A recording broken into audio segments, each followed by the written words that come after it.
नुकसान फिर्यादीचे आहे। जर पोलिसांनी न्यायालयात वेळेत चार्जशीट दाखल केली नाही तर गंभीर गुन्हा दाखल झाल्यानंतर पोलिसांनी न्यायालयामध्ये त्या गुन्ह्यासंदर्भातली चार्जशीट ही वेळेत दाखल करणे ही अत्यंत महत्त्वाची फौजदारी प्रक्रिया आहे।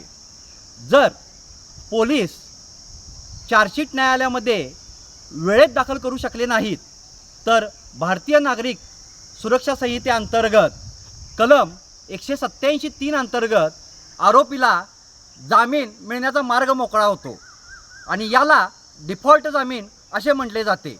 नमस्कार, मी उदय ओंकार, जनहितार्थ जारीमध्ये आपणा सर्वांचे स्वागत आहे। भारतीय नागरिक सुरक्षा संहितेच्या कलम 187 अंतर्गत ज्या गुन्ह्यामध्ये आजीवन कारावास, मृत्यूदंड किंवा कमीत कमी 10 वर्षाची शिक्षा आहे, अशा गुन्ह्यामध्ये पोलिसांना चार्जशीट ही 90 दिवसाच्या आत न्यायालयामध्ये दाखल करावी लागते।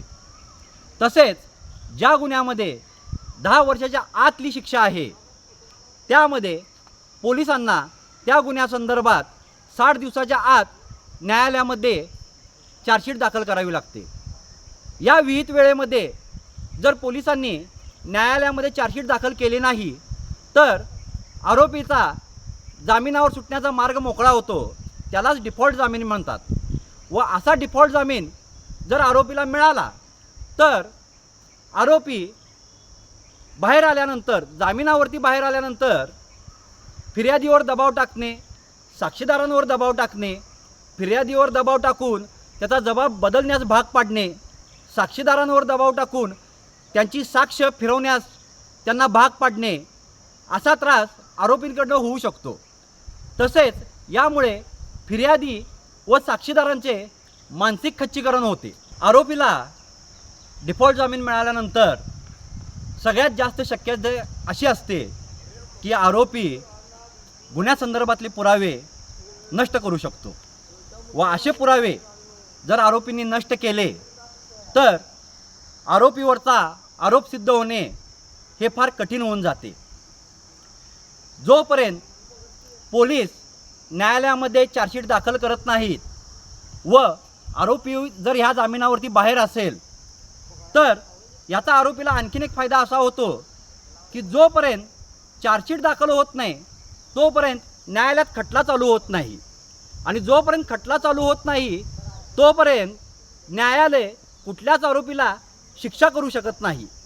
त्यामुळे आरोपी हा जामिनावर मोकाट राहतो व फिर्यादीला मात्र त्याचा मनस्ताप सहन करावा लागतो।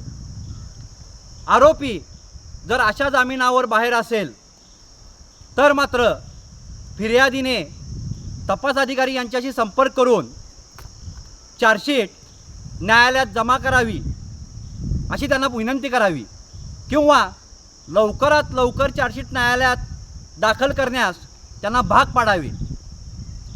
न्यायालयात चार्जशीट दाखल झाल्यानंतर जर पोलिसांना काही अतिरिक्त पुरावे मिळाले तर पोलीस पुरवणी चार्जशीट ही न्यायालयात दाखल करू शकतात। त्यामुळे पोलिसांना मूळ चार्जशीट ही विहित वेळेतच दाखल करण्यास फिर्यादीने विनंती करावी अथवा त्यांना भाग पाडावे। अशीच जनहितार्थ माहिती मिळण्यासाठी किंवा व्हिडिओ पाहण्यासाठी आम्हाला फॉलो करा।